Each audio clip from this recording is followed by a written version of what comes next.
الله الرحمن الرحيم الرحمن علم القرآن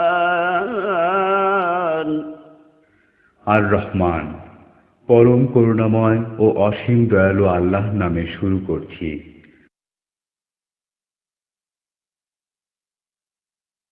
الله لا إله إلا هو الحي القيوم لا تأخذه سنة ولا نوم له ما في السماوات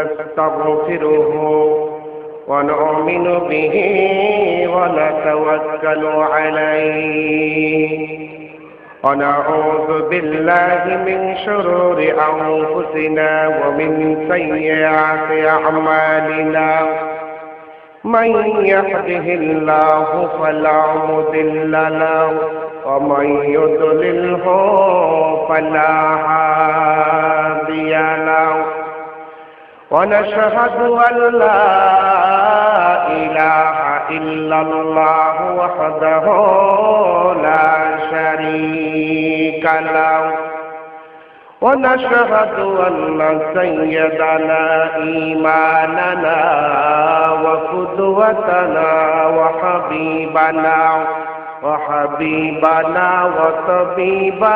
وطبيب قلوبنا محمد الذي أرسله بالحق بشيرا ونذيرا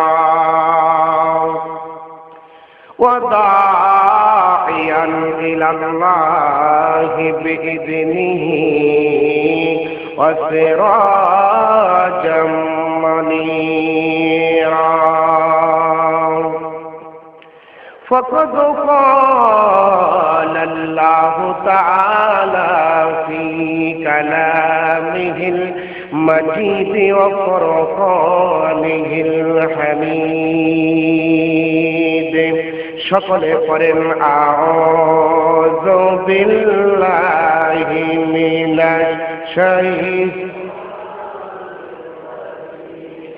বিসমিল্লাহির রহমানির রহিম মিনহা খালাকনাকুম পড়েন মিনহা খালাকনাকুম وفيها نعيدكم ومنها نخرجكم تارة أخرى وقال النبي صلى الله عليه وسلم إذا مات الإنسان انقطع عنه عمله إلا من صدقة جارية أو علم ينتفع به أو ولد صالح يدعو له أو كما قال عليه الصلاة والسلام चंदे गुए बागे मन बुस्ताने मान चंदे गुई बागे मन बुस्ताने मान इना गुई गोरे गोरस्ताने मान इन्नल्लाहा जुरे इन्नल्लाहा व मलाइकतहु युसल्लूना अलन नबी या अय्युहल्लज़ीना आमनू सल्लू अलैहि وسلموا تسليما اللهم جل صل على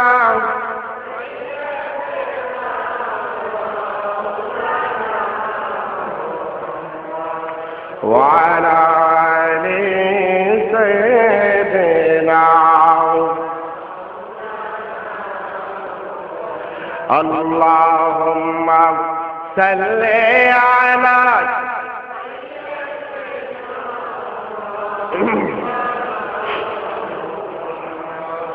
ওয়া আলা আলিহি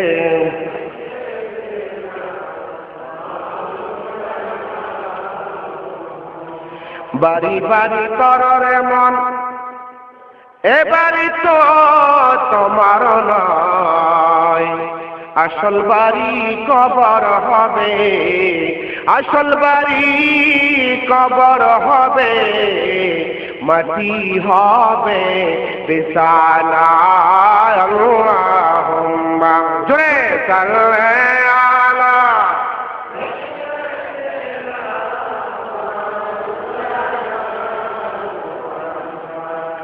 وعلى آل سيدنا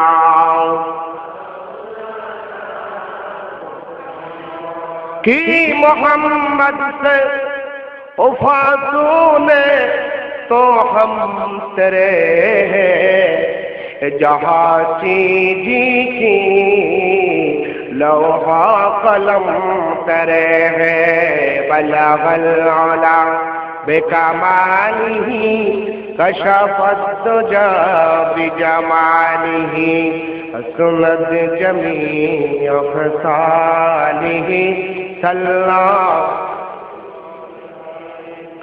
खल्क़ों में अशरफ हो हम, ये तेरे करम है, उम्मती मुहम्मदी हो हम, ये तेरे मेहरबान है, बलगल उला बिकमालिह कशफत दुजा बिजमालिह हसनत जमीअ खसालिह सल्लल्लाहु अलैहि व आलिहि ला इलाहा जोरे ला इलाहा जोरे ला इलाहा इल्लल्लाह आरो जोरे ला इलाहा ला इलाहा इल्लल्लाह ला इलाहा सुबहानल्लाह अल्हम्दुलिल्लाह ला इलाहा सुबहानल्लाह अल्हम्दुलिल्लाह ला इलाहा ला इलाहा इल्लल्लाह मुहम्मदुर रसूलुल्लाह सल्लल्लाहु अलैहि वसल्लम। পূর্ব ব্রজের হাটি কবরস্থান ঈদগাহ মাঠে বাৎসরিক ওয়াজ মাহফিলের সম্মানিত সভাপতি, আজকের মাহফিলের রৌনক বক্স মেহমানে আউজিম, আন্তর্জাতিক খ্যাতি সম্পন্ন মুফাসসির কোরআন, বিশিষ্ট ইসলামিক চিন্তাবিদ, পীরে কামেল আলহাজ হযরত মাওলানা মুফতি ইব্রাহিম খলিল ফারুকী সাহেব মাদ্দাজিল্লাহুল আলী, হযরত উলামায়ে কেরাম, উপস্থিত দিনদার ইমানদার মুসলমান ভাইয়েরা, পর্দার আড়ালের সম্মানিতা মা ও বোনেরা, সকলের প্রতি আমার আন্তরিক সালাম। আসসালামু আলাইকুম ওয়া রাহমাতুল্লাহি ওয়া বারাকাতুহু। মহান মাবুদের দরবারে, মহান মনিবের দরবারে আমরা লাখ কোটি শুকরগুজার হচ্ছি, যেই মহান মনিব যেই জায়গাটায় আমাদেরকে থাকতে হবে কিয়ামত পর্যন্ত, ওই জায়গা হচ্ছে কবরস্থান। বলেন কিসের স্থান? কবরস্থান। এই কবরস্থান সংলগ্ন ঈদগাহ ময়দানে, জান্নাতের বাগানে আপনাদেরকে আমাদেরকে যেই মহান মনিব আসার বসার সুযোগ করে দিয়েছেন, এই মাহফিলে আসতে পেরে আপনারা কি বেজার না খুশি? কম না বেশি? তাহলে হৃদয়ের সমস্ত আবেগটুকু উদ্ধার করে দিয়ে আবেগ আপ্লুত কণ্ঠে, বিনয় অবরত চিত্তে, শ্রদ্ধা বিজড়িত কণ্ঠে, মহাব্বতের সাথে জোরে সোরে সমস্বরে এক যোগে পড়ে উঠি আলহামদুলিল্লাহ, আরেকটু জোরে সুরে পড়ো আলহামদুলিল্লাহ। বন্ধুগণ, এখানে এমন কেউ আছেন সারা জীবন বেঁচে থাকবেন, মরবেন না, এমন কেউ আছেন? আইনামা তাকুনু ইউদরিকুমুল মাউতু ওয়ালাউ কুনতুম ফী বুরুজিম মুশাইয়াদা। আল্লাহ রাব্বুল আলামিন বলে, বান্দা, মউত থেকে বাঁচবার জন্য সীসা ডালা প্রাচীর দিয়া, যদি সীসা দিয়া প্রাচীর বানায়া ওই প্রাচীরের ভিতরে যদি তুমি আবদ্ধ হয়ে থাকো, আল্লাহ রাব্বুল আলামিন বলেন অবশ্যই সেখানে তোমার মৃত্যু হবে। জোরে বলেন সুবহানাল্লাহ। আপনাকে আমাকে যখন কবরের মধ্যে রাখা হয় তখন বলা হয় মিনহা খলাকনাকুম, পড়েন মিনহা খলাকনাকুম ওয়া ফিহা নুঈদুকুম ওয়া মিনহা নুখরিজুকুম তারাতান উখরা। পড়েন সবাই, মিনহা খলাকনাকুম ওয়া ফিহা নুঈদুকুম ওয়া মিনহা নুখরিজুকুম তারাতান উখরা। আল্লাহ রাব্বুল আলামিন বলেন, বান্দারে, এই মাটি দিয়া তোমাকে সৃষ্টি করা হলো, আবার মাটির ভিতরে তোমাকে রাখা হবে, আবার মাটির ভিতর থেকে আমি আল্লাহ রাব্বুল আলামিন তোমাকে জিন্দা করব। জোরে বলেন সুবহানাল্লাহ। আল্লাহু আকবার বলেন।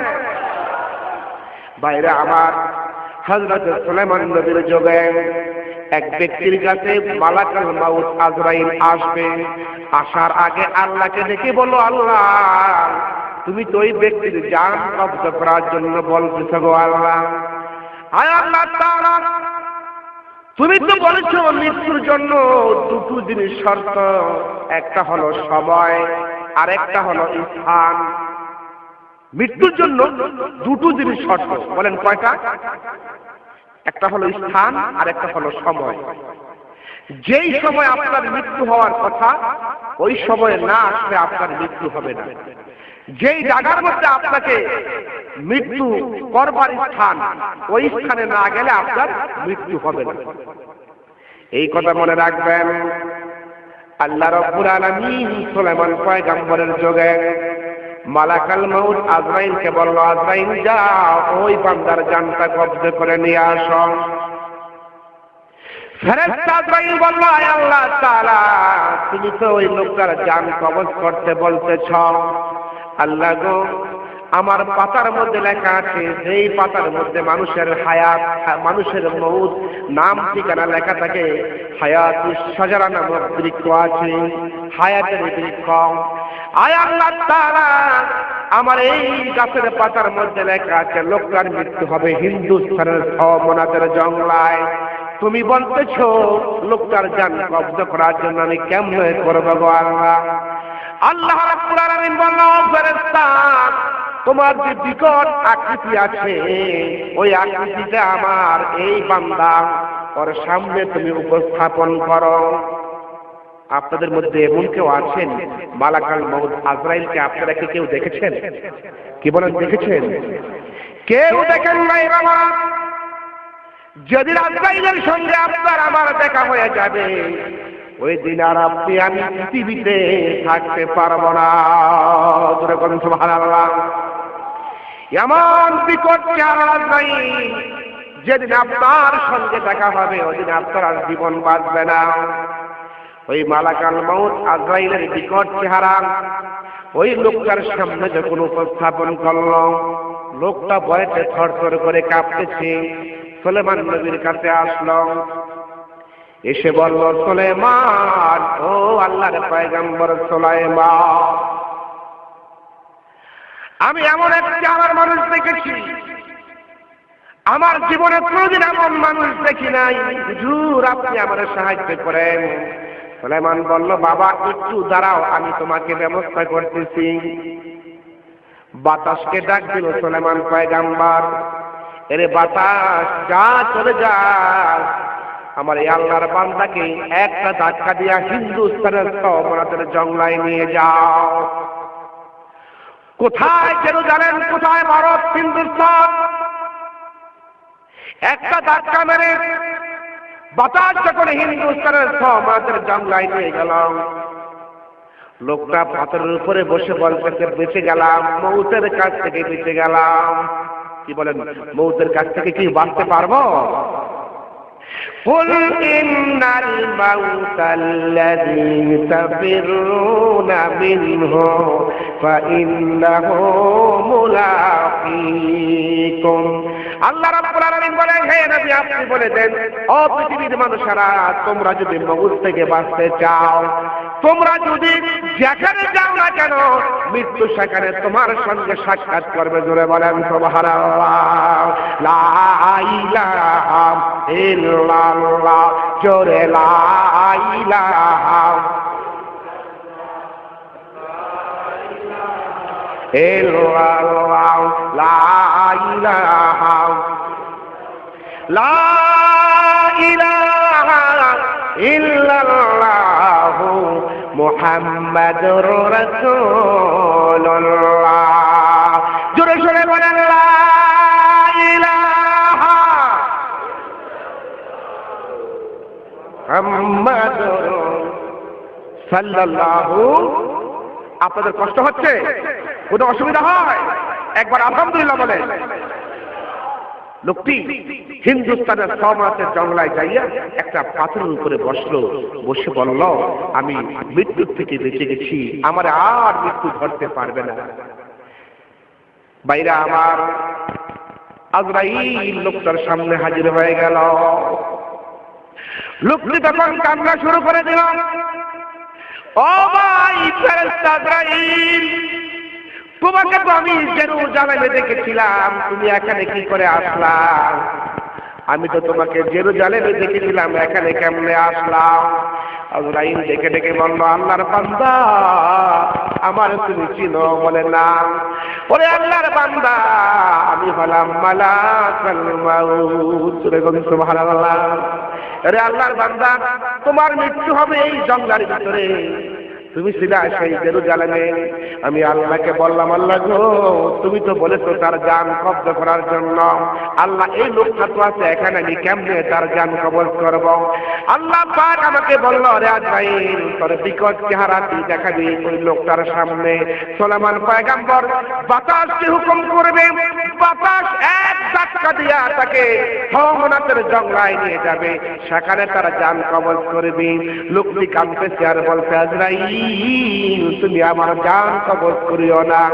ওরে আজরাইল, আমার জান যদি তুমি আমাকে এখানে কবজ করো, তাহলে আমার জানাজা কে দিবে, কে গোসল করাবে, কে কাফন পরাবে, কে দাফন করবে?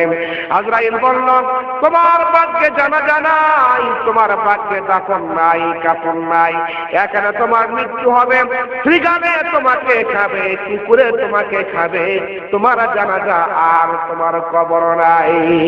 সুবহানাল্লাহ।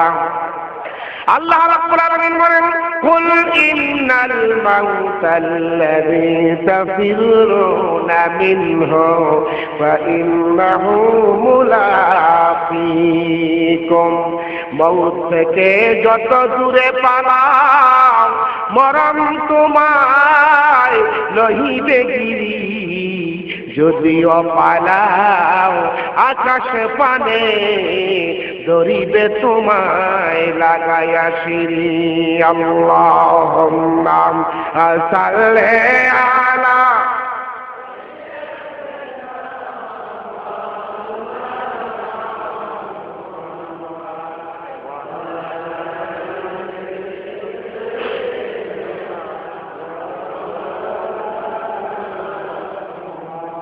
ভাইরা আমার, মুসা আলাইহিস সালামের নাম আপনারা শুনেছেন? ছোট নবী নাকি বড় নবী? সুবহানাল্লাহ বলেন। অনেক বড় পয়গম্বর। আল্লাহ রাব্বুল আলামিন বললেন, মুসা, তুমি প্রস্তুত হয়ে যাও।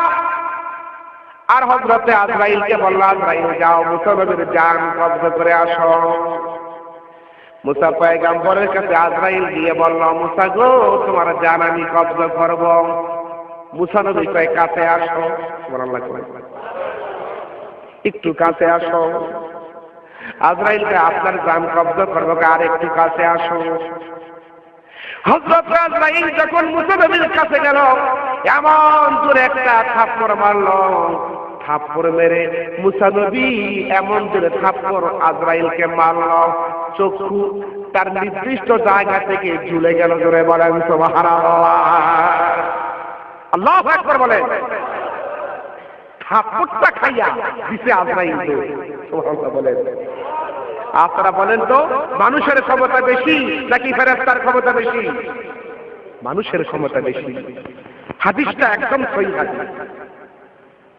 হাদিস শরীফের মধ্যে আছে এমন জোরে থাপ্পড় মারা হলো, থাপ্পড়টা খাওয়ার পরে আজরাইল একটা জোরে মারল। আল্লাহ রাব্বুল আলামিনের কাছে গিয়ে বলছে, আল্লাহ সর্বনাশ হয়ে গেছে। আল্লাহ কি জানেন না? জানে কিনা? আল্লাহ জানেন। তারপরে বলল কি হয়েছে? আল্লাহ মুসা নবীর জান কব্জ করতে গিয়েছিলাম, আমার থাপ্পড় মারছে। আল্লাহ বলে, আজরাইল তুমি কি আমার বন্ধু মুসাকে সালাম দিয়েছো? না, আল্লাহ দেই নাই। আজরাইল কাজটা কিন্তু তুমি ভালো করো নাই। আবার যাও আমার বন্ধুর কাছে যাও, আমার বন্ধু মুসাকে তোমার সালাম দেওয়া দরকার ছিল, কাজটা তুমি ঠিক করো নাই।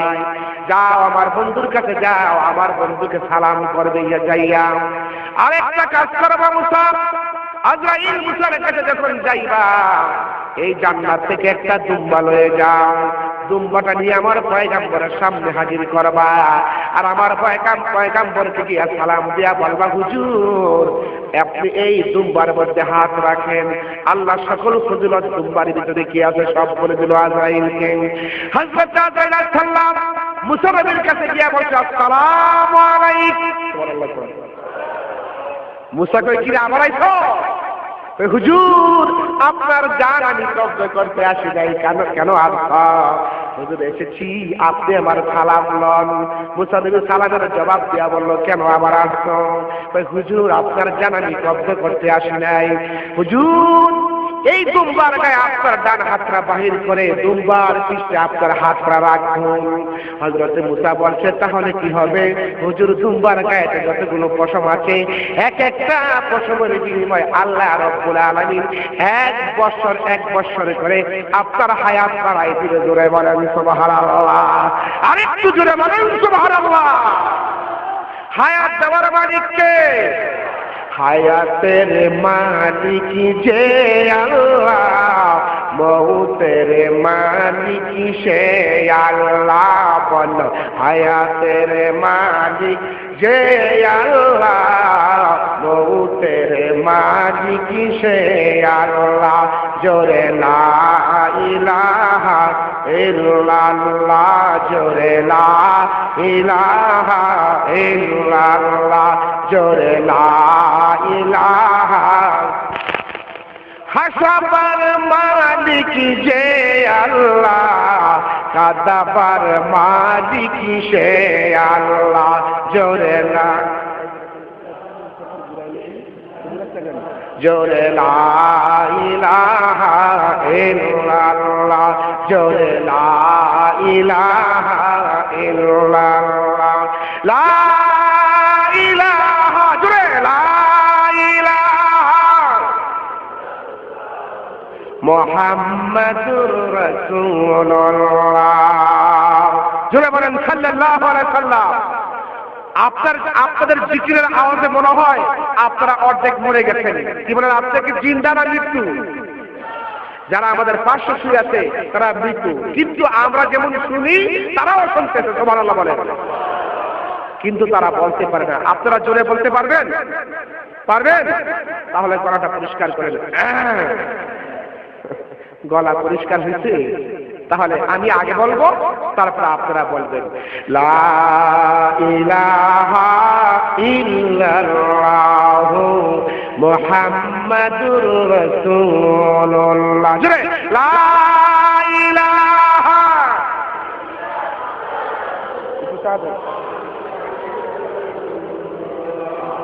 সাল্লাল্লাহু আলাইহি ওয়াসাল্লাম। আল্লাহর পয়গম্বর হযরত মুসা আলাইহিস সালাম বলছে, দুম্বার পৃষ্ঠে হাত রাখলে কি হবে? হুজুর এক একটা পশমের বিনিময় আল্লাহ রাব্বুল আলামিন এক বছর করে হায়াত বাড়ায় দিবে। জোরে বলেন সুবহানাল্লাহ। মুসা নবী বলেন তারপরে কি হবে? হযরত আজরাইল বলল সুম্মা যালিকা লামাইতুন সুম্মা ইন্নাকুম ইয়াউমাল কিয়ামাতি তুবআতুন। এরপরে আল্লাহ রাব্বুল আলামিন আপনাকে অবশ্যই মৃত্যুদান করবে। এরপরে আল্লাহ পাক মৃত্যু থেকে অবশ্যই আপনাকে জিন্দা করবে। জোরে বলেন সুবহানাল্লাহ। ইন কুনতুম ফি রাইবিন মিনাল বা'দ فإنا خلقناكم من تراب। আল্লাহ বলছে ও পৃথিবীর মানুষ, তোমরা কিভাবে আমাকে অস্বীকার করো? আমি আল্লাহ তোমাদেরকে সৃষ্টি করেছি। আমাদেরকে সৃষ্টি করেছেন কে? আবার মৃত্যু দিবেন কে? হযরত মুসা আলাইহিস সালাম বললেন তাহলে প্রয়োজন নাই, এত বছর হায়াত পাওয়ার পরেও যদি আমার মৃত্যুবরণ করতে হয় তাহলে উপায় আমার দরকার নাই। মুসা নবী পাগলের মতো বের হয়ে গেল। আল্লাহর ফেরেশতারা সেই তুর পাহাড়ের মধ্যে একটা কবর খনন করতেছে। মুসা নবী গিয়ে বলল ভাই এত সুন্দর কবরটা কার জন্য তোমরা খনন করো? ফেরেশতারা মানুষের আকৃতিতে সেখানে কবর খনন করতেছিল। মুসা নবীকে বলল কবরটা কি আপনার পছন্দ হয়েছে? বলে হ্যাঁ, কি সুন্দর কবর, যদি তোমরা অনুমতি দাও তাহলে আমি কবরে প্রবেশ করবো। জোরে বলেন সুবহানাল্লাহ। হযরত মুসাকে ফেরেশতারা মানবীয় আকৃতিতে কবর খনন করতেছিল। ওরা বলল হুজুর তাহলে দেখেন। মুসা বলে আমি তখন কবরের মধ্যে শুয়ে পড়লাম। মুসার দেহটা যত বড় এর চাইতে কবরটা একটু বড়। মুসা বলল কবরটা আমার বড় পছন্দ হয়ে গেছে, আমি একটু ঘুমাবো। বলল ঠিক আছে হুজুর ঘুমান। উনি যখন ঘুমায় পড়ল আল্লাহ রাব্বুল আলামিন বলল যাও জিবরাইল যাও, আমার বন্ধু মুসার জানটা কবজ করে নিয়ে আসো। জোরে জোরে সুবহানাল্লাহ। আইনামা তাকুনু ইউদরিকুমুল মাউতু ওয়ালাউ কুনতুম ফি বুরুজিম মুশাইয়াদা। আল্লাহু আকবার বলেন। মৃত্যুর হাত থেকে কি আমরা কেউ বাঁচতে পারবো? জোরে করে পারবো? হাদিস শরীফের মধ্যে মানুষকে যখন কবরের মধ্যে রাখা হয়, কবরে রাখলে পরে 40 কদম যেতে যতটুকু সময় লাগে অতটুকু সময় যাওয়ার পরে দুইজন ফেরেশতা আসে। ইয়াতিহি মালাকানে, দুইজন ফেরেশতা আসে। একজন ফেরেশতা আসবে মাথার কাছ দিয়া, আরেকজন ফেরেশতা আসবে আপনার আমার পায়ের কাছ দিয়া। এরপরে হাদিস শরীফের বর্ণনা, বুখারীর বর্ণনা, মুনকির নেকির নামক যে দুইজন ফেরেশতা দাঁত দিয়া কামড়ায় কামড়ায় মাটিগুলো সরাইতে থাকে। আর বিশাল আকৃতির দুইজন ফেরেশতা সামনে এসে দাঁড়ায়া যায়। এরপরে এসে বলছে ইয়া আব্দুল্লাহ তুম বিসমিল্লাহ, ও আল্লাহর বান্দা তুমি ঘুম থেকে জেগে যাও। আপনাকে আমাকে যখন কবরের মধ্যে রাখা হবে মনটা একটু নরম করো বাবারা। এই যে কবরস্থান, এখানে সবার আসতে হবে, কেউ থাকতে পারবেন না। আমার বাবা শুয়ে আছে, আপনার বাবা শুয়ে আছে, আমার দাদা আমার দাদি আপনাদের দাদা দাদি কবরে শুয়ে আছে। সুবহানাল্লাহ। দুইজন ফেরেশতা চলে আসবে। যেই বাড়ি গাড়ি এত কষ্ট করে জায়গা জমিন করেছেন সব বাড়ি ঘর পড়ে থাকবে, জায়গা জমিন পড়ে থাকবে, ছেলে থাকবে, বিবি থাকবে, মেয়ে থাকবে, সব সম্পদ ঘর বাড়ি পড়ে যাবে। শুধু আপনি আমি খালি হাত নিয়ে কবরে ফিরে আসবো। এরপরে যখন কবরের মধ্যে দুইজন ফেরেশতা আসবে, এরপরে বলবেন ইয়া আব্দুল্লাহ কুম বিসমিল্লাহ, ওরে আল্লাহর বান্দা তুমি ঘুম থেকে জেগে যাও। জোরে বলেন সুবহানাল্লাহ। এরপরে লোকটা যখন ঘুম থেকে জাগবে ফায়াকুলানে মান রাব্বুকা, প্রশ্ন করবে ও আল্লাহর বান্দা বলো তোমার রব কে? আপনারা বলেন তো আমাদের রবের নাম কি? আরো জোরে বলেন আল্লাহ আমার রব, এই রবি আমার সব। বলো আল্লাহ আমার রব, এই রবি আমার সব। দমে দমে তন মনে তারি অনুভব, দমে দমে তন মনে তারি অনুভব। বলো আল্লাহ আমার রব, এই রবি আমার সব। বলো আল্লাহ আমার রব। এই মাইকের আওয়াজ বাড়া দাও। দমে দমে তন মনে তারি অনুভব। বলেন দমে দমে তন মনে তারি অনুভব। আল্লাহ আমার রব, এই রবি আমার সব। বলো আল্লাহ আমার রব, এই রবি আমার সব। আমাদের রবের নাম কি? আরো জোরে বলেন। লোকটাকে প্রশ্ন করবে মান রাব্বুকা, কে তোমার রব? তোমার রবের নাম কি? আপনি আমি যদি আল্লাহর খাঁটি বান্দা হই তখন আমরা বলবো রব্বি আল্লাহ। আমাদের রবের নাম হলো আল্লাহ। আমাদের রবের নাম কি? আরো জোরে বলো। এরপরে প্রশ্ন করা হবে অমা দীনুকা, তোমার দিন কি? লোকটি যদি ইসলাম ধর্মে প্রতিষ্ঠিত থাকে তাহলে বলবে দীনুল আল ইসলাম, আমার দ্বীনের নাম হলো ইসলাম। ধরে বলেন সুবহানাল্লাহ। এরপরে প্রশ্ন করা হবে আমার নবীকা, কে তোমার নবী, কে তোমার রাসূল? আমরা বলবো নবিয়ুনা মুহাম্মাদুর রাসূলুল্লাহ সাল্লাল্লাহু আলাইহি ওয়াসাল্লাম। আমাদের নবীর নাম হলো মুহাম্মাদুর রাসূলুল্লাহ। তোরা দেখে যা আমেনা মায়ের কোলে, তোরা দেখে যা আমেনা। এলো আল্লাহর হাবিব রবিউল, এলো আল্লাহর হাবিব রবিউল, তোরা দেখে যা আমেনা। জোরে দেখে যা আমেনা মায়ের কোলে। চিৎকারে মেরে বলেন মারহাবা। বিশ্বনবীকে যখন বলা হবে, হাদিস শরীফের বর্ণনা বিভিন্নভাবে পাওয়া যায়। এক বর্ণনায় আসছে আমার দয়াল নবী যদি চেহারা মোবারক দেখা হবে আর বলবে মা তাকুনু ফি হাযার রাজুল আল্লাযী বুইসা ফীকুম, এই লোকটা সম্পর্কে তোমাদের ধারণা কি? কে এই ব্যক্তি? আমরা বলবো হাযা নাবিয়ুনা মুহাম্মাদুর রাসূলুল্লাহ সাল্লাল্লাহু আলাইহি সাল্লাম। এই চারটা প্রশ্নের জবাব যেন আমরা দিতে পারি, সবাই বলেন আমিন। আরো জোরে বলেন আমিন। জবাব যখন হয়ে যাবে, গায়েব থেকে জবাব আসবে ফাবরিশু বিল জান্নাতি ওয়ালবিসু বিল জান্নাহ। আমার ফেরেশতারা আমার বান্দার গায়ে জান্নাতের পোশাক পরায়া দাও। সুবহানাল্লাহ। ওয়ালবিসু বিল জান্নাহ, আমার বান্দার গায়েতে জান্নাতের বিছানা পোশাক পরায়া দাও, আর আমার বান্দার জন্য কবরটাকে জান্নাতের বিছানা বানায়া দাও। ইলা মাত্তাবাসারি, চোখের পলক কতটুকু যায় কবরটাকে অতটুকু লম্বা করে দাও। জোরে বলেন সুবহানাল্লাহ। আল্লাহু আকবার বলেন। আয় আল্লাহ তাআলা আমাদেরকে যেদিন কবরের মধ্যে রাখা হবে ওই দিন তুমি নিজে আমাদের সাথী হয়ে যাও। আমায় যেদিন পোড়াইবে আসবে গহীন রাতি, বলো আমায় যেদিন পোড়াইবে আসবে গহীন রাতি। থেকো কাছে তুমি আল্লাহ, থেকো কাছে তুমি আল্লাহ, হয়ে চির সাথী আসবে গহীন রাতি। বলো আমায় যেদিন পোড়াইবে আসবে গহীন রাতি।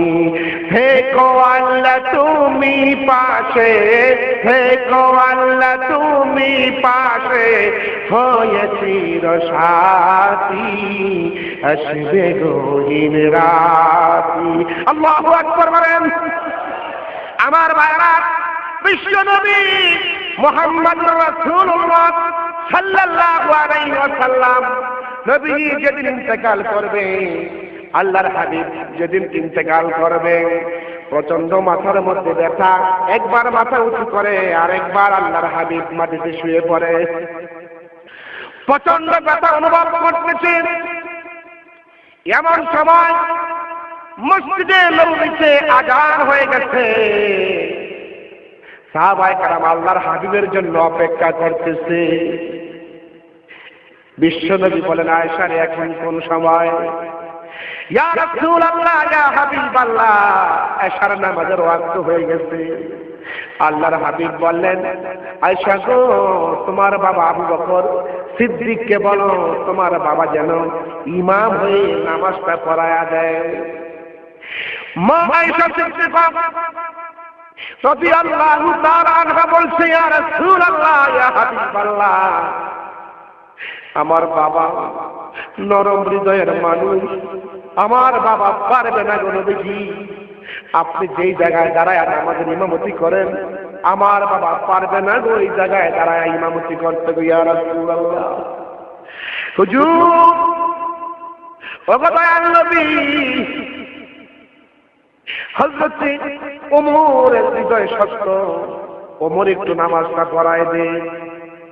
আল্লাহর হাবিব বলেন, ওগো আয়েশা, আমি যা জানি তুমি তো তা জানো না গো আয়েশা, তোমার বাবা আবু বকরকে বলো ইমামতি করে যেন নামাজটা আদায় করায়া দেয়। হযরত আবু বকর সিদ্দিক নামাজের ইমামতি শুরু করলেন।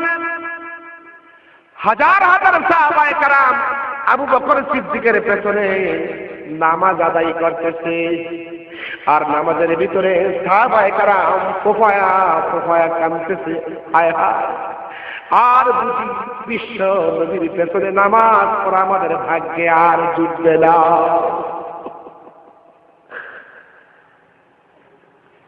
বিশ্ব নবী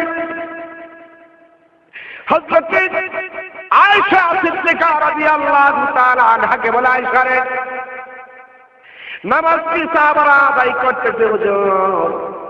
আমার বাবার পেছনে সাহাবারা নামাজ পড়তেছে, আর নামাজের ভিতরে সাহাবায়ে কেরাম ফোফায়া ফোফায়া কাঁদতেছে আর বলতেছে, আর যদি বিশ্ব নবীর পেছনে নামাজ পড়া আমাদের ভাগ্য হবে না। আল্লাহর হাবিব বললেন, বুখারীর বর্ণনা, আয়েশা রে, মসজিদে নববীর পাশের দরজাটা একটু খুলে দাও, আর আমার মাথাটা একটু উঁচু করে ধরো।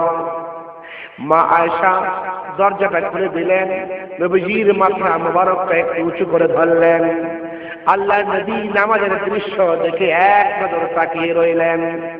মা আয়েশা বলেন, কিছুক্ষণ পরে আমি তাকাইয়া দেখি বিশ্ব নবীর দুই চোখের কোনা বেয়ে পানি পড়তেছে। নবীজির চোখের পানি দেখে আমি আর পানি রাখতে পারলাম না, আমি টুকরে কেটে ফেললাম আর বললাম, ইয়া রাসূলুল্লাহ, ইয়া হাবিবাল্লাহ, নামাজের দৃশ্য দেখে আপনার চোখে কেন পানি আসলো বুঝতে পারলাম না। হুজুর, আপনার চোখের পানি দেখে আমিও চোখে আর পানি রাখতে পারি নাই। আল্লাহর হাবিব ডেকে ডেকে বলছে, ওরে আয়েশা, আমার চোখে যে পানি তুমি দেখলাম, এটা তো আমার দুঃখের কান্না না, এটা হলো আমার তৃপ্তির কান্না, আমার সুখের কান্না। আয়েশা, তুমি তো জানো না, এই নামাজ প্রতিষ্ঠা করার জন্য উহুদের ময়দানে আমার পিঠ আমি ছিদ্র করে ফেলেছে সাহাবারা পাথর মারতে মারতে। তায়েফের ময়দানে রক্তাক্ত করে ফেলেছে আমার পাথর মেরে কাফেররা। আমার সাহাবায়ে কেরাম এই নামাজ প্রতিষ্ঠা করার জন্য জীবন দিয়েছে, মার খেয়েছে। এটা তো আমার দুঃখের কান্না না, এটা হলো আমার সুখের কান্না, আমার তৃপ্তির কান্না। আমার মন সাক্ষী দেয়, আমার ইন্তেকালের পরে কিয়ামত পর্যন্ত এইভাবে করে আমার সাহাবায়ে কেরাম, আমার উম্মতেরা কাতার বন্দী হয়ে নামাজ আদায় করবে।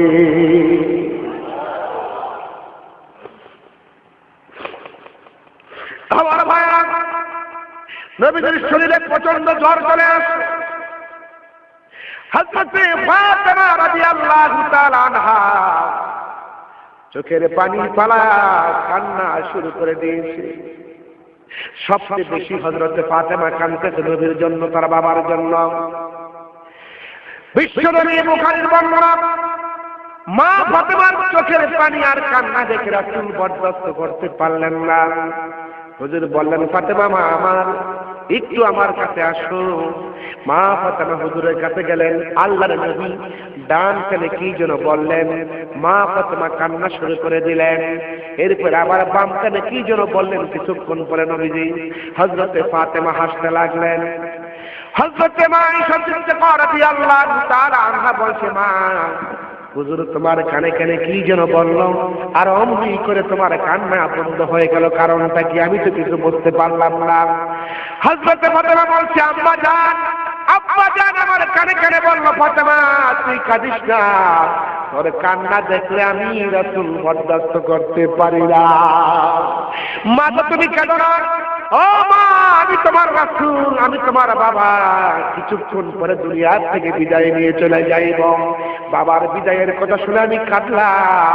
এরপর আমার বাবা বলল, ফাতেমা শোনো, আমার ইন্তেকালের পরে, আমার মৃত্যুর পরে সর্বপ্রথম আমার পরিবারের মধ্য হতে আমার সঙ্গে তুমি মিলিত হবে। জোরে বলেন সুবহানাল্লাহ।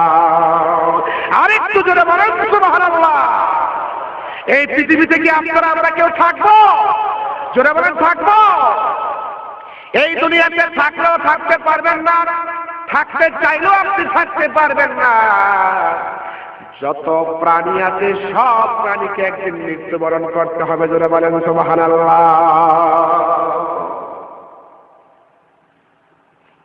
নবীজির জ্বর বাড়তেছে, মাথা ব্যথাও বাড়তেছে।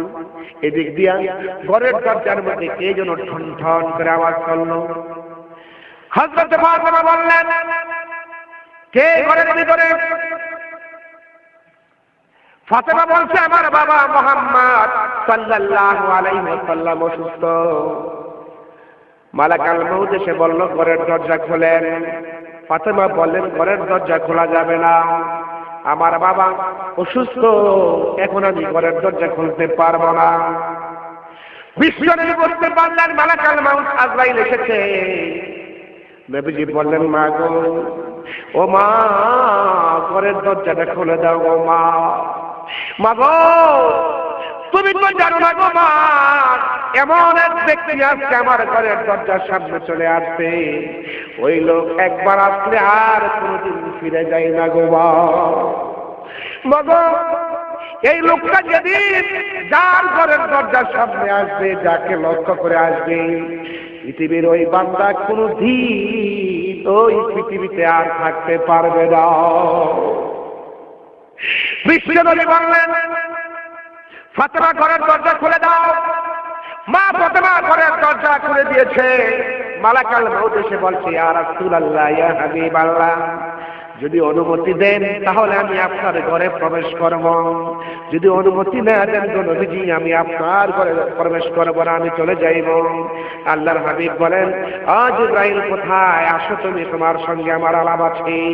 ইব্রাহিম নবীর সামনে হাজির হয়ে হুজুরকে সালাম দিল।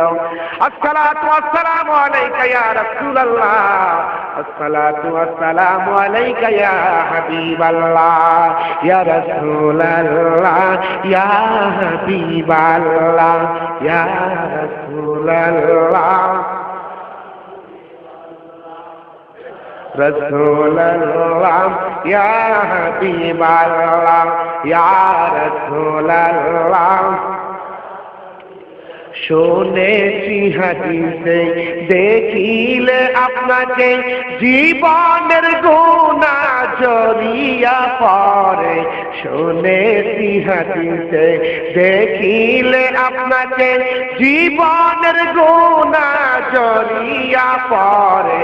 দেখা দিবেন নবী স্বপ্ন কালে, দেখা দিবেন নবী স্বপ্ন কালে, ইয়া রাসূলুল্লাহ।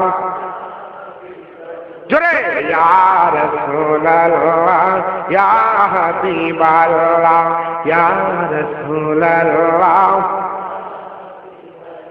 মনকরি নেকি রশিয়া সওয়াল করবেন বসায়া, মনকরি নেকি রশিয়া সওয়াল করবেন বসায়া, দিবেন নবী গো পর্দা উঠাইয়া, দিবেন নবী গো পর্দা উঠাইয়া, সালাম করিব কদম লুটাইয়া, ইয়া রাসূলুল্লাহ। জোরে ইয়া রাসূলুল্লাহ,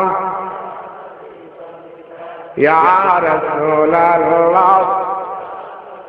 একবার চিৎকার মেরে বলেন মারহাবা, আরো জোরে বলেন মারহাবা। হযরত আজরাইল ঘরের বাইরে দাঁড়িয়ে আছে। জিবরাইল এসে বলল, ইয়া রাসূলুল্লাহ, আল্লাহর পক্ষ থেকে এসেছি, হুজুর কি বলবেন? নবী বললেন, আরে আজরাইল, আমি যে ইন্তেকাল করে কবরে যাইব, আমার গুনাহগার উম্মতের উপায় হবে কি? ইয়া রাসূলুল্লাহ,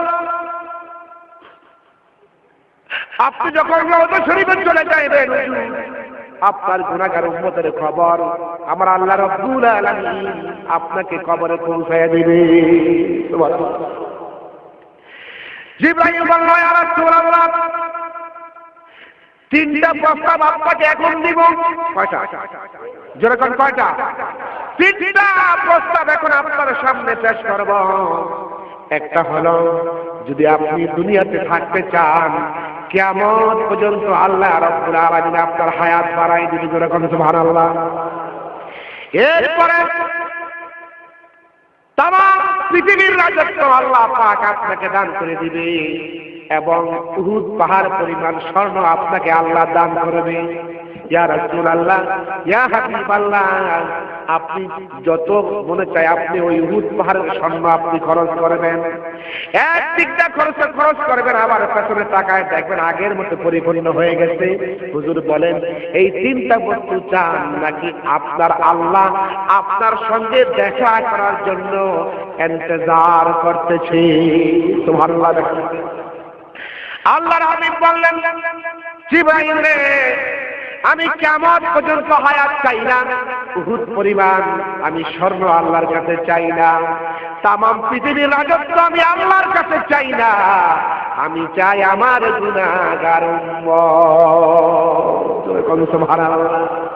উম্মতেরি মায়ায় নবী কান্দিত বল, উম্মতেরি মায়ায় নবী কাফেরেরা দিলা পাথর মারিত বল, কাফেরেরা দিলা পাথর। একবার আল্লাহু আকবার বলেন। হযরত আজরাইল বললেন, হুজুর আপনি অনুমতি দিন আমি আসবো। জিবরাইল বলছে, ইয়া রাসূলুল্লাহ, বলেন আপনি কি এই সম্পদ চান নাকি আল্লাহর সঙ্গে দেখা করতে চান? হুজুর বলল, আমার উম্মতের ফয়সালা যতক্ষণ পর্যন্ত না হবে আমি রাসূল দুনিয়া থেকে আমি যাব না। জিবরাইল বলল, ইয়া রাসূলুল্লাহ, আপনি কোথায় থাকবেন? আর সাজিবে থাকবেন? নবী বললেন, না, আমার উম্মত থাকবে মাটির নিচে, আমি নবীও থাকবো মাটির নিচে। তো ভালো লাগে হুজুর। তাহলে শোনেন, আপনি রওজা মুবারকে থাকবেন মদিনা শরীফে, আর 1 বছর পর পর আপনার উম্মতের খবর আল্লাহ পাক ফেরেশতার মাধ্যমে আপনার রওজা মুবারকে পৌঁছায় দেবে। হুজুর বললেন, না, আমার উম্মতকে আমি 1 বছর রেখে আমি থাকতে পারবো না। হুজুর 6 মাস পর পর আপনার উম্মতের খবর পৌঁছায় দেওয়া হবে। হুজুর বললেন, তাও আমি পারবো না। ইয়া রাসূলুল্লাহ, 3 মাস পর পর আপনার উম্মতের খবর আপনার রওজায় পৌঁছায় দেওয়া হবে। হুজুর বললে, আমি তাও পারবো না। এবার আল্লাহ বলে, যাও বন্ধু আমার জিবরাইল, আমার বন্ধুর কাছে যাও, এই পৃথিবীতে যত নবী রাসূল আমি পাঠিয়েছি, কোন নবী রাসূলের উম্মতের দায়িত্ব আমার হাতে নেই নাই, উম্মতে মুহাম্মদের দায়িত্ব আমি আল্লাহ আমার হাতে উঠাইয়া দিলাম। ইয়া রাসূলুল্লাহ, ইয়া হাবিবাল্লাহ, আমি জানি আপনি উম্মতের কান্ডারি। ইয়া রাসূলুল্লাহ, আপনার উম্মত যদি পাহাড় পরিমাণ গুনাহ করে আমার কাছে ক্ষমা চায়, আপনাকে উসিলা করে আমি আল্লাহ পাহাড় পরিমাণ উম্মতের গুনাহ আপনার উসিলায় আমি আল্লাহ মাফ করে দেব। রহমতের বান্দার গো নবী উম্মতের কান্দার বলো রহমতের বান্দার গো নবী উম্মতের কান্দার বলো রহমতের বান্দার গো নবী উম্মতের কান্দার নবী ছাড়া এই জগতে কে আছে আমার বলো নবী ছাড়া এই জগতে নবী ছাড়া এই জগতে কে আছে আমার রহমতের বান্দার গো নবী উম্মতের কান্দার বলো রহমতের বান্দার গো নবী একটু জোরে বলেন রহমতের বান্দার গো নবী উম্মতের কান্দার বলো রহমতের বান্দার গো নবী উম্মতের কান্দার নবী ছাড়া এই জগতে নবী ছাড়া নবী ছাড়া এই জগতে কে আছে আমার রহমতের বান্দার গো নবী উম্মতের কান্দার বলম রহমতের বান্দার গো নবী উম্মতের কান্দার চিৎকার মেরে বলেন মারহাবা আল্লাহু আকবার বলেন চিল্লায়া আমার বাবা বিশ্ব নবীর জান কবজ শুরু হয়ে গেল আল্লাহর হাবিব বলে আজরাইল আসো আমার জান তুমি কবজ করো বিশ্ব নবী মুহাম্মদ সাল্লাল্লাহু আলাইহি ওয়াসাল্লাম আল্লাহর হাবিব জান যখন কবজ করা শুরু হয়ে গেল আল্লাহর হাবিব বলে আজরাইল রে ও আজরাইল মৃত্যুর কষ্ট কি তোরে আজরাইল আজরাইল বলছে ইয়া রাসূলুল্লাহ ইয়া হাবিবাল্লাহ হুজুর আপনার জানানি যেইভাবে কবজ করতেছে বুখারীর বর্ণনা বুখারী শরীফের বর্ণনা আল্লাহর হাবিবকে লক্ষ্য করে আজরাইল বলছে ইয়া রাসূলুল্লাহ ইয়া হাবিবাল্লাহ নবী গো আপনার জানটানি যেইভাবে কবজ করতেছি পৃথিবীর সৃষ্টি থেকে শুরু করে আজকের এই দিন পর্যন্ত এত ইহসানের সঙ্গে আমি আর কারো জান কবজ করি নাই নবীজি বলল আজরাইল মউতের কষ্ট কি আর করে আল্লাহু আকবার বলেন ওরে আজরাইল আমার মনে হয় যেন উহুদের পাহাড়টা আমার বুকের মধ্যে তুমি উঠায়া দিয়েছো আজরাইল আমার সঙ্গে একটা ওয়াদা তোমার করতে হবে হুজুর কি ওয়াদা করব আমার এই পৃথিবীতে যত উম্মত আছে আর কিয়ামত পর্যন্ত যত উম্মত আছে সব উম্মতের মউতের কষ্ট আমারে দাও আমার গুনাহগার উম্মতের মরণের কষ্ট দিও না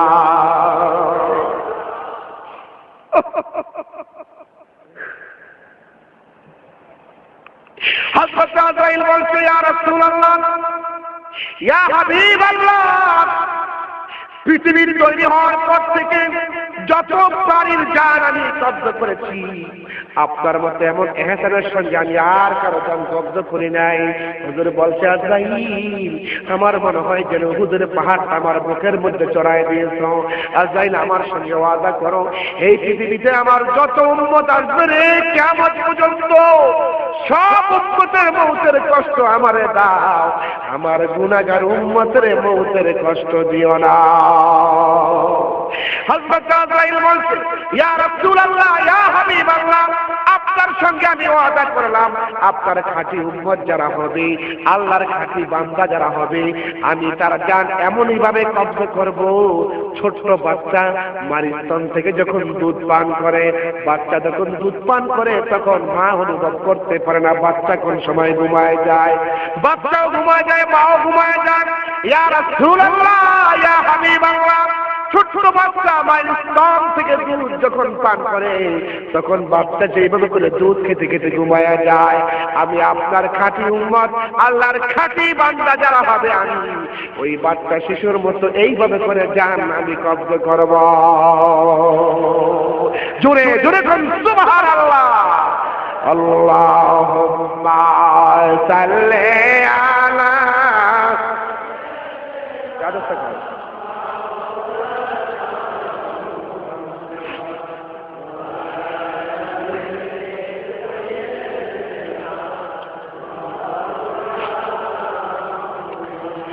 বাড়ি বাড়ি করো রে মান এ বাড়ি তো তোমার নয় আসল বাড়ি কবর হবে মাটি হবে বিছানা জোরে জোরে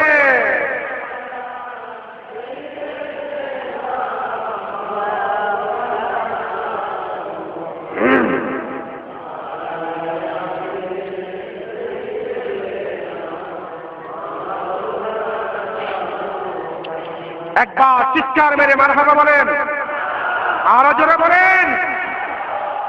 হাদিস শরীফের মধ্যে আছে মানুষ তার আমল নিয়ে কবরে যাবে। কি নিয়ে যাবে? আমল নিয়ে কবরে যাবে। লোকটা এক ব্যক্তি সারা জীবন তাহাজ্জুদের নামাজ পড়েছে। সুবহানাল্লাহ বলেন। তাহাজ্জুদের নামাজ পড়া কি ভালো নাকি খারাপ? নবীজি বলেন এই লোকটাকে যখন কবরে রাখা হবে মুনকির নেকির এসে প্রশ্ন করবে, ইয়া আব্দুল্লাহ কুম বিইজনিল্লাহ। লোকটা যখন ঘুমাবার জন্য যাইতো তার বেগমকে বলতো, বিবি রে, আমার স্ত্রী শোনো, রাত্র যখন 3টা বেজে যায় আমি কিন্তু তাহাজ্জুদের নামাজ পড়ব। আমার শিয়রের পাশে তুমি একটা বদনার ভিতরে লোটার মধ্যে পানি রেখে দিও। ঘুম থেকে উঠে আমি তাহাজ্জুদের ওযু করে নামাজ আদায় করব। আরেকজন লোক ছিল গাঁজাখোর। আপনার এলাকায় গাঁজাখোর আছে? গাঁজা খায় না? গাঁজার মধ্যে টান দিয়ে কয়, খাজা বাবা গাঁজা খাবা। নাউজুবিল্লাহ বলেন। খাজা বাবা কি কোনোদিন গাঁজা খেয়েছে? জোরে বলেন, খেয়েছে? এই লোকটা তার স্ত্রীকে বলতো, বিবি আমি যখন ঘুমায় যাব গাঁজার কলকিটা আমার শিয়রের পাশে রেখে দিস, যাতে পারে ঘুমের থেকে উঠে আমি গাঁজা খেতে পারি। আল্লাহর হাবিব বলেন এই লোক, 2টা লোক যখন মারা যাবে তাদের সামনে যখন ফেরেশতা আসবে এসে বলবে, ইয়া আব্দুল্লাহ কুম বিইজনিল্লাহ, আল্লাহর বান্দা তুমি ঘুম থেকে উঠে যাও। যে লোকটা তাহাজ্জুদের নামাজ পড়তো এই লোকটাকে যখন ডাক দিয়ে উঠাবে, লোকটি তখন ঘুমের থেকে উঠে এইভাবে করে হাত নাড়বে আর বলবে, বেগম ও বেগম আমার পানির লোটাটা কোথায়? সুবহানাল্লাহ। ফেরেশতারা তো বুঝবো না, ফেরেশতারা করে নিয়ে লোটা কি, লোটাটা কি করবে? ফেরেশতারা বলবে লোটা দিয়ে কি করবে আল্লাহর বান্দা? আল্লাহর বান্দা বলবে, ও আমার বিবি তুমি কোথায়? আমার পানির লোটা কোথায়? আমি ওযু করব, নামাজ পড়ব। ফেরেশতারা বলবে, আল্লাহর বান্দা এটা তো দুনিয়া না রে আল্লাহর বান্দা, এটা হলো কবর। আরে আল্লাহর বান্দা এখানে নামাজ নাই, এখানে রোজা নাই, কিচ্ছু নাই, শুধু ঘুমাবার ছাড়া কিছু নাই। তখন আল্লাহ বলবে, ও ফেরেশতারা আমার বান্দা নামাজের আমল করতো, নামাজের বদৌলতে আমার বান্দাকে আমি মাফ করে দিলাম। জোরে জোরে সুবহানাল্লাহ। আরেকটা কি খাইতো? গাঁজা খাইতো। এরা যখন কবরে রাখা হবে নবীজি বলেন সেও তার আমল নিয়ে কবরে যাবে। ওই লোকটাকে যখন গাঁজাখোরকে যখন উঠাবে, ইয়া আব্দুল্লাহ কুম বিইজনিল্লাহ, আল্লাহর বান্দা উঠে যাও। লোকটি চোখ খুলে বলবে, বেগম দাবার কলকিটা কই? ফেরেশতারা কয় কি হয়? দাবাতের ধর্মের খাওয়ান খাওয়াই দিল। লোকটি বলবে, আমার দাবা কই, আমি গাঁজা খাবো। আল্লাহর ফেরেশতারা বলবে, আয় তোরে গাঁজা খাওয়াই দে। কি অবস্থা হবে সেদিন। ইয়া আইয়াতুহান নাফসুল মুতমাইন্না ইরজিই ইলা রাব্বিকি রাদিয়াতাম মারদিয়া ফাদখুলি ফি ইবাদি ওয়াদখুলি জান্নাতি। পড়েন, ফাদখুলি ফি ইবাদি ওয়াদখুলি জান্নাতি। আমার ভাইরা আপনারা বলেন তো ইবাদত করবেন কার? আরো জোরে বলেন কার? জিকির করবেন কার? জিকির করবেন কার? গোলামি করবেন কার? এই ভাইরা ফেরেশতারা বলবে, আল্লাহ কয় কি কয়? আল্লাহ বলছে জাহান্নাম থেকে একটা রাস্তা এনে দে, ওই রাস্তা দিয়া জাহান্নামের আগুন তার কবরে ঢুকবে। লোকটি তখন কাঁদতে লাগবে, আল্লাহ আমার আবার দুনিয়ার মধ্যে পাঠাও, আমি বুঝতে পারি নাই। আল্লাহ বলে, এত কান্না কান্দি কোনো কান্নায় কাজ হবে না। সেই জন্য আমার ভাইরা আমাদের চতুর্পার্শ্বে কবরস্থান, কারো মা শুয়ে আছে, কারো বাবা, এই কবরে আমাদেরকে যাইতে হবে কিনা? কি বলেন, হবে কিনা? চন্দে গুয়ে বাগে মান বুস্তানে মান ইনা গুই গুরে গোরস্তানে মান। লোকেরা বলে এই বাড়ির মালিক আমি, এই গাড়ির মালিক আমি, এই টাকার মালিক আমি, এই জমিনের মালিক আমি, এই বিল্ডিং এর মালিক আমি। আজ পর্যন্ত কি কেউ বলেছে এই কবরের মালিক আমি? কেউ বলছে?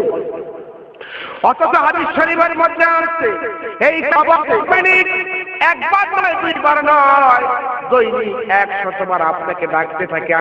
আফালা ইয়ালামু ইযা বুসিরা মা ফিল কুবুর ওয়া হুসিলা মা ফিস সুদূর ইন্না রাব্বাহুম বিহিম ইয়াওমা ইযিল লাখাবীর। আল্লাহু আকবার বলেন, আর জোরে আল্লাহু আকবার। কুরআন শরীফের ভিতরে 8টা জায়গার ভিতরে কবরের কথা আছে। জোরে বলুন সুবহানাল্লাহ। ইযা সামাউ ফাতারাত, ইযা সামাউ ফাতারাত ওয়া ইযাল কাওয়াকিবু তাসারাত ওয়া ইযাল বিহারু ফুজ্জিরাত ওয়া ইযাল কুবুরু বু'থিরাত। জোরে বলুন সুবহানাল্লাহ। এরকম 8টা জায়গার ভিতরে কবরের কথা আছে। ও ভাইরা, মা খাদিজাতুল কুবরা রাদিয়াল্লাহু তাআলা আনহা কাঁদতেছে ঘরের ভিতরে কবরের বয়ান শোনার পরে। আল্লাহর হাবিব সাহাবীদের সামনে কবরের বয়ান করলেন। কবর হলো এমন একটা জায়গা, ওই কবরে কোনো আপন বলতে কেউ থাকবে না। জোরে বলেন সুবহানাল্লাহ। মানুষকে যখন কবরের মধ্যে রাখা হয় তখন বলা হয় বিসমিল্লাহি ওয়া আলা মিল্লাতি রাসূলিল্লাহ। পড়েন সবাই, বিসমিল্লাহি ওয়া আলা মিল্লাতি রাসূলিল্লাহ। আল্লাহর নামে, নবীজির দলে। কার নামে? যখন কার নামে? আল্লাহর নামে, নবীজির দলে। লোকটাকে উঠাই পেয়ে গেলাম। বিশ্বনবী বলেন কবর রাখার পরে দুই দিক থেকে মাটি এসে এমন জোরে চাপ মারবে, ডান দিকের হাড্ডিগুলো বাম দিকে চলে যাবে, আবার বাম দিকের হাড্ডিগুলো ডান দিকে চলে যাবে। ওই দিন এমন কান্না, আপনি আমি কানবো, কেউ আপনার আমার কান্না শুনবে না। হাদিস শরীফের মধ্যে আছে, নবীজি বলেন কবরবাসীদের কবরের কান্নার আওয়াজ যদি পৃথিবীর মানুষ শুনতো, হার্ট অ্যাটাক করে সঙ্গে সঙ্গে ওই মানুষটা মরে যাইত।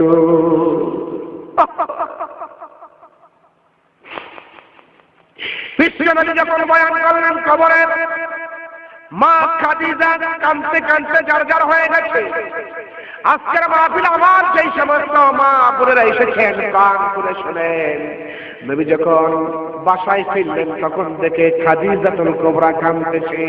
ওগো খাদিজা, তুমি কেন কাঁদো?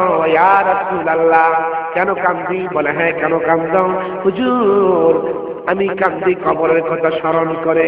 আমি মহিলা মানুষ, আমি কেমনে মন কিনে কিনে প্রশ্নের জবাব দিব? আমি মহিলা মানুষ, আমি কেমনে থাকবো কবরে? এই জন্য কবরের কথা স্মরণ করে কাঁদি। আল্লাহর হাবিব বলেন, খাদিজা তুমি কেঁদো না, তোমার কান্না দেখলে আমি রাসূল বরদাস্ত করতে পারি না। আল্লাহু আকবার বলেন। হযরত খাদিজাতুল কুবরা বলছে, ইয়া রাসূলুল্লাহ, আজকে আমি আপনার কাছে কিছু চাইব। নবীজি বললেন, কি চাইবা বলো খাদিজা? বিশ্বনবী বললেন, খাদিজা তুমি কেঁদো না, তোমার কান্না দেখলে আমি রাসূল বরদাস্ত করতে পারি না। ও খাদিজা শোনো, আমি ওয়াদা করলাম তোমার সঙ্গে, যদি তুমি আমার আগে ইন্তেকাল করো, আমার পুরান জামা দিয়ে অবশ্যই তোমার আমি কাফন পরাবো। এরপরে তোমার যখন জানাজা হবে আমি নিজে ইমামতি করব, আমি নিজে তোমার কবরে রাখবো, এরপরে আমি তোমার জন্য কবরের পাশে বসে থাকবো। মা খাদিজা ইন্তেকাল করলেন, পুরান জামা দিয়ে নবীজির কাফন পরানো হলো। এরপরে নবীজি নিজে জানাজা করলেন। হাদিস শরীফের মধ্যে আছে যদি কোনো নেক সন্তান, কোনো আলেম সন্তান মা বাবার জানাজা করে, দাদা দাদির জানাজা করে, নানা নানির জানাজা করে, আল্লাহর হাবিব বলেন জানাজা করার পরে নবীজি মা খাদিজার জানাজা করলেন, এরপরে যখন কবরে রাখেন, রাখার পরে সাহাবীদেরকে বলেন বাবারা মাটি দাও, মিনহা খালাকনাকুম ওয়া ফিহা নুঈদুকুম ওয়া মিনহা নুখরিজুকুম তারাতান উখরা ওয়া মিনহা নুখরিজুকুম তারাতান উখরা। এই আয়াত পড়ে পড়ে যখন কবর দেওয়া হলো মা খাদিজাকে, আল্লাহর হাবিব বলে সাহাবীরা তোমরা সবাই চলে যাও, আমার খাদিজার সঙ্গে আমার একটা ওয়াদা আছে। এরকম সুবহানাল্লাহ। সাহাবারা বলল ইয়া রাসূলুল্লাহ কি ওয়াদা, আমরা তো বুঝতে পারি না। হুজুর বলল তোমাদের বোঝার দরকার নাই, তোমরা চলে যাও। সব সাহাবী চলে গেছে, আল্লাহর নবী মা খাদিজার কবরের পাশে দাঁড়ায় আছে। সারাদিন চলে গেছে, মুনকির নেকিরা আর কবরে আসে না। সারা রাত চলে গেছে, মুনকির নেকির কবরে আসে না। এরপরের দিন সকালবেলা আল্লাহ জিবরাইলকে পাঠালো, দাও আমার বন্ধুকে গিয়ে সালাম দাও, বলে দাও আমার বন্ধু মুহাম্মদ সাল্লাল্লাহু আলাইহি সাল্লাম কেন এখানে বসা আছে। আল্লাহ কি জানেন না?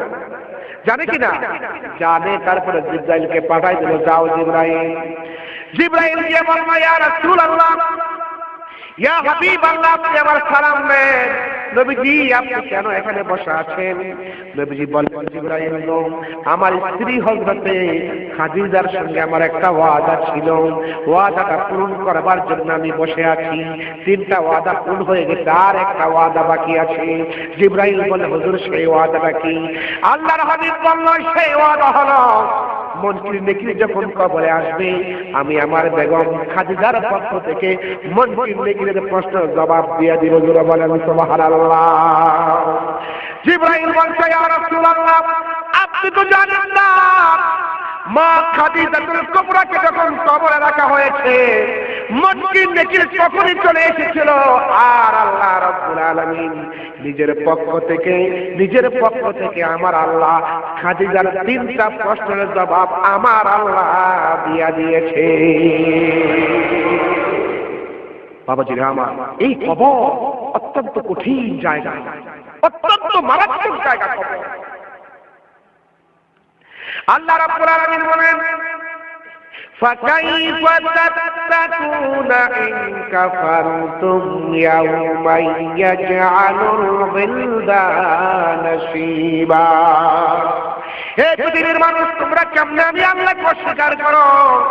তোমরা তো সবাই ছিল মৃত্যু, আমি আল্লাহ তোমাদেরকে জিন্দা করেছি, এরপরে আমি আল্লাহ আবার তোমাদেরকে মৃত্যু দান করব, এরপরে আমি আল্লাহ আবার তোমাদেরকে জিন্দা করব, তুম্মা ইলাইহি তুরজাউন, এরপরে আমি আল্লাহর দরবারে তোমাদের সকলকে ফিরে আসতে হবে। জোরে বলেন সুবহানাল্লাহ, আরেকটু জোরে বলেন সুবহানাল্লাহ।